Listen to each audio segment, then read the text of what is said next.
Hey there, everybody! Dr. Leo Cool here, and I was just having fun with today's topic, rubber bands.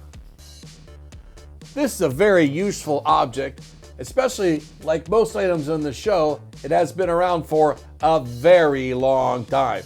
I know that sounds like a bit of a stretch, so bear with me as we learn all about rubber bands today on Dr. Cool's Fun School.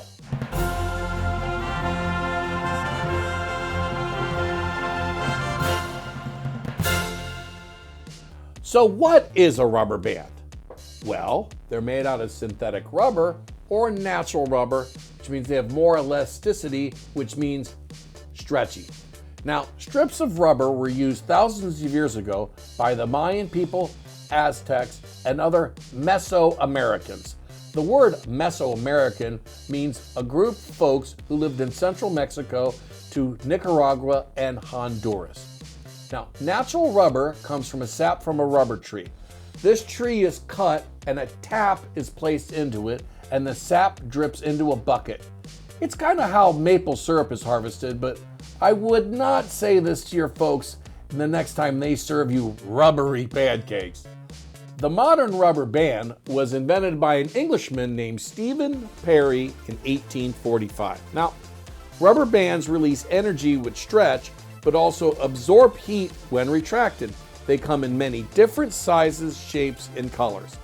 Some of the other names for rubber bands are elastic bands, lackey bands, laggy bands, binders, or just elastic and marching bands. Well, not really marching bands. I was just seeing if you were paying attention.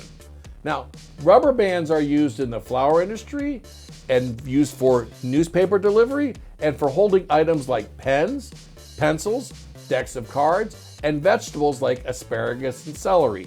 You know, when I was younger, I worked at a fruit and vegetable stand. I asked my boss for a raisin, but instead, I got a cut in my celery. So, back to rubber bands. The biggest consumer of rubber bands is the U.S. Postal Service, and they're used to sort and group mail.